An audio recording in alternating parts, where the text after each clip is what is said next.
Mon podcast IMO.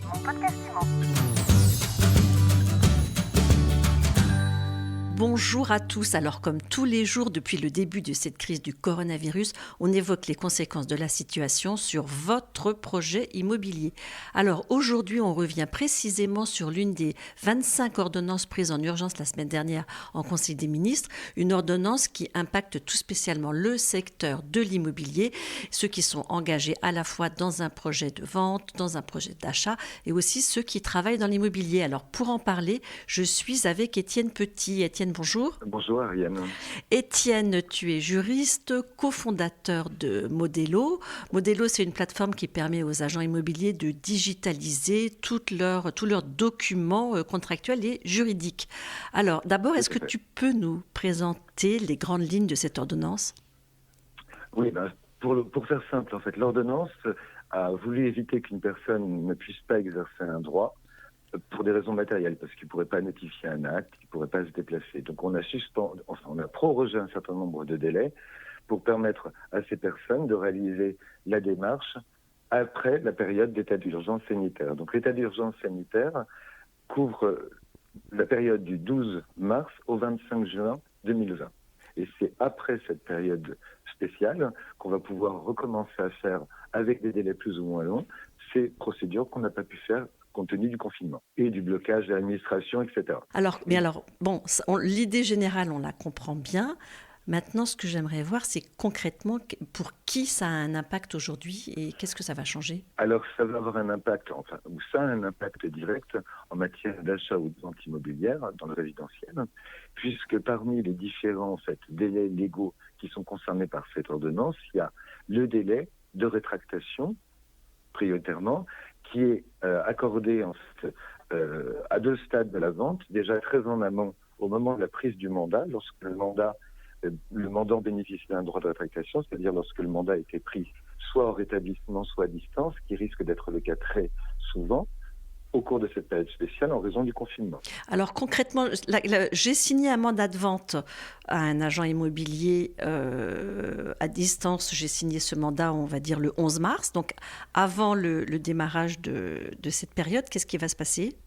Puisque mon délai de rétractation, je pouvais l'exercer pendant les 14 jours qui suivaient ce 11 mars, même plus exactement ce 12 mars, mon délai est affecté par cette prorogation. Donc, dans ce cas, qu'est-ce qui se passe ? Est-ce que je vais pouvoir me rétracter jusqu'en juillet ou est-ce qu'il y a un moyen de véritablement s'engager ?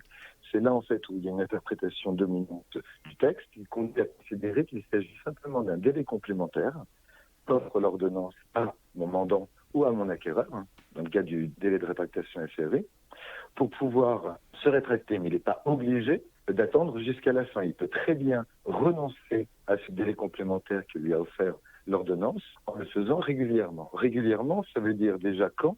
Régulièrement, ça veut dire dans les règles. Voilà, ça veut dire oui. Et pour que ce soit régulier, il faut que ce soit fait au bon moment, c'est-à-dire une fois que le droit auquel on renonce est effectif. Or, dans mon exemple du mandat pris à distance, il faudra attendre que le délai légal et impératif de 14 jours soit écoulé, donc soit purgé, pour que commence ce délai complémentaire facultatif. Et donc, je devrais d'abord passer cette période initiale de 14 jours, 10 jours en matière de SRV, pour pouvoir effectivement renoncer à ce délai complémentaire que m'accorde l'ordonnance. Comment je vais faire ? Je vais faire une renonciation à un droit classique. Donc il faut que la renonciation soit expresse, dépourvue d'ambiguïté. Il faut que la personne qui renonce à un droit ait parfaitement conscience du droit auquel elle renonce, donc bien rappeler qu'il ne pourra plus se prévaloir de ce délai complémentaire que en raison des circonstances exceptionnelles liées au confinement et l'état d'urgence sanitaire. Il aurait pu proroger jusqu'en juillet, par exemple. Donc cette renonciation devrait être signée, datée, bien sûr, et conservée et demandée de toute manière par le notaire. Sur Modelo, bien sûr, nous avons mis à disposition de nos utilisateurs un modèle de renonciation parfaitement conforme. Alors là, on parle des gens qui ont un projet de vente et qui avaient mandaté un agent immobilier à distance. Qu'est-ce qui se passe maintenant ? J'avais un projet de vente et je vends seul. Si tu vends seul, Ariane, Ben, en fait, la même situation serait posée en fait au stade du notaire, puisque dans ce cas, si je vends seul, c'est le notaire en général, enfin dans l'immense majorité des cas, qui rédige le compromis. Et dans ce cas-là, il y a aussi un délai de rétractation, même si ça s'appelle un délai de réflexion. C'est la même logique qui s'applique. Donc là, le notaire va faire une promesse et c'est à ce moment-là que j'envoie ma lettre de renonciation si vraiment je... Non, ça sera à l'issue du délai de réflexion, en fait, de 10 jours qui me sera accordé, que je pourrai renoncer à ce délai complémentaire que m'offre l'ordonnance du 26 mars. D'accord, donc là on est au niveau des gens qui ont un projet. Maintenant, j'ai signé une promesse de vente dont le délai expirait après le 12 mars, elle expirait ces jours-ci. Qu'est-ce qui se passe ? Alors en fait, c'est pas vraiment la promesse qui explique. La difficulté va se poser au niveau des conditions suspensives qui sont contenues dans ce compromis ou dans cette promesse. Conditions en fait, qui m'accordaient un délai pour obtenir une autorisation pour faire quelque chose. Donc si cette condition ou ce délai ont une origine en fait légale, ce délai sera concerné par l'ordonnance. Concrètement, ça va concerner en fait la condition suspensive d'obtention d'un permis de construire, ça va concerner je sais pas, les servitudes ou autres. Donc là, les délais vont être prorogés.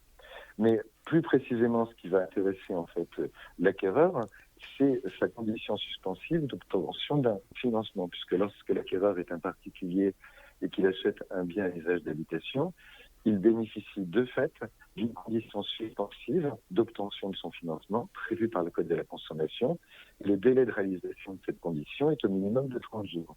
Donc ce délai, il est impacté par l'ordonnance puisqu'il se retrouve de facto prorogé pendant la période spéciale, donc la période d'urgence sanitaire, en réalité, un mois après la fin de cette période. Donc grosso modo jusqu'à début juillet.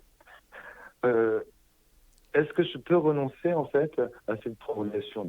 Oui, pour les mêmes raisons que pour le droit de rétractation, mais ça a beaucoup moins de logique ici, parce que j'ai pas de raison de renoncer à cette condition tant que j'ai pas obtenu une offre de prêt. Je suis quand même dans une démarche, pour peu que je sois de bonne foi, j'espère quand même pouvoir acheter le bien qui me plaisait. Donc, admettons que le compromis est prévu un délai de 60 jours pour obtenir le financement, ce délai sera prorogé du fait de l'ordonnance. Et si j'obtiens mon offre de prêt régulière et conforme au bout de 80 jours, c'est là en fait où un nouveau délai va s'appliquer, c'est le délai de réflexion qui est laissé à l'emprunteur avant de pouvoir accepter l'offre. Donc il y aura mes 60 jours ou mes 80 jours, je reçois l'offre de prêt conforme, j'ai mis 10 jours de réflexion, et donc 10 jours après, je pourrais de fait poursuivre une vente. Et là, on peut dire qu'on peut aussi profiter du confinement pour réfléchir à son opération, si on cherche à positiver les choses. Oui, enfin là, il a quand même eu le temps de réfléchir entre le moment où il a signé, il a eu l'occasion en fait de voir le bien, de discuter, de signer le compromis, d'attendre en fait ces 60 jours pour obtenir son financement. Donc il a eu le temps. Alors, autre cas de figure, j'ai vraiment envie d'acheter une maison. Là, j'ai repéré un truc qui me plaît énormément et je veux pas attendre le mois d'août pour passer chez le notaire.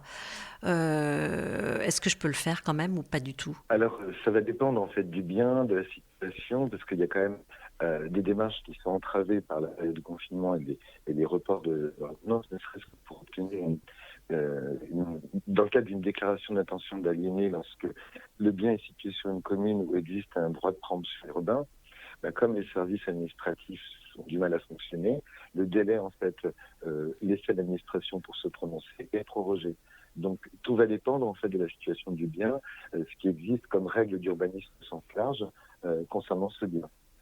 Donc, mais admettons que tout soit clair, il y aura quand même un petit problème en fait matériel, c'est que pour pouvoir continuer, il va falloir que je puisse aller signer l'acte chez le notaire.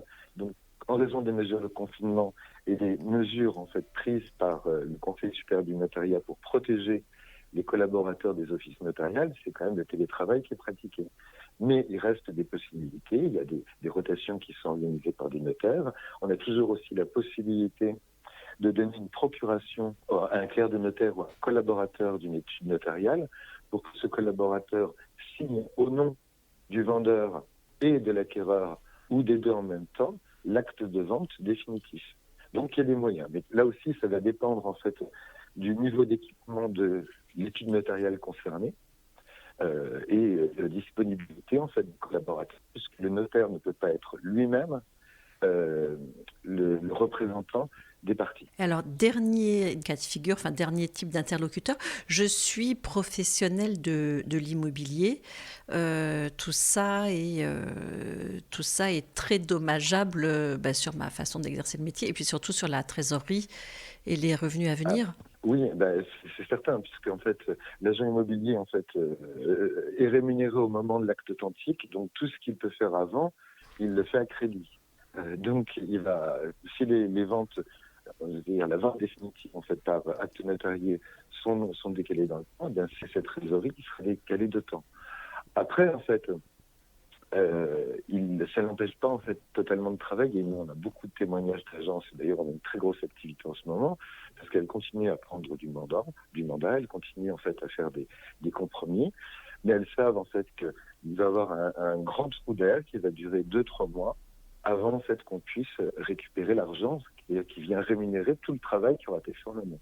Est-ce qu'il y a des précautions à prendre ? C'est difficile, en fait. On est quand même les précautions, en fait, il aurait fallu les prendre avant pour constituer une réserve de trésorerie suffisante, mais on ne pouvait pas imaginer ce qui allait se passer, ne serait-ce qu'il y a un mois. Oui, donc tout le monde est pris au dépourvu, y compris les agents immobiliers. Voilà.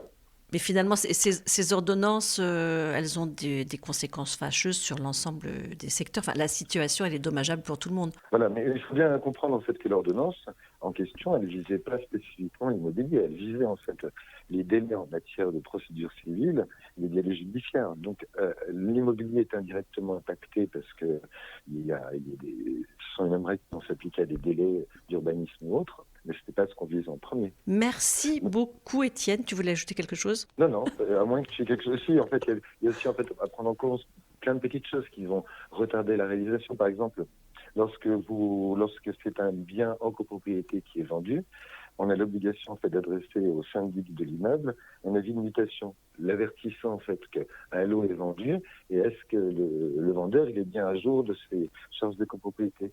Le syndic en principe a un délai de 15 jours pour se prononcer et éventuellement s'opposer au versement du prix de la vente au copropriétaire vendeur. Ce délai aussi se trouve impacté par l'ordonnance. Donc, il passe de 15 jours à X semaines. Donc voilà. Donc c'est une situation qui est délicate pour tout le monde, qui est nouvelle en fait et qui évolue tous les jours. Elle évolue tous les jours parce qu'il y a des prises de position. Puis 25 heures, enfin je ne sais plus combien d'ordonnances en un jour, c'est beaucoup de choses à digérer, à comprendre, à interpréter pour savoir où on peut trouver les bonnes solutions pour ne pas bloquer la machine et continuer à pouvoir travailler. Parce qu'il y aura des jours meilleurs. Merci beaucoup, à très bientôt. À très bientôt. Au revoir. Mon podcast IMO.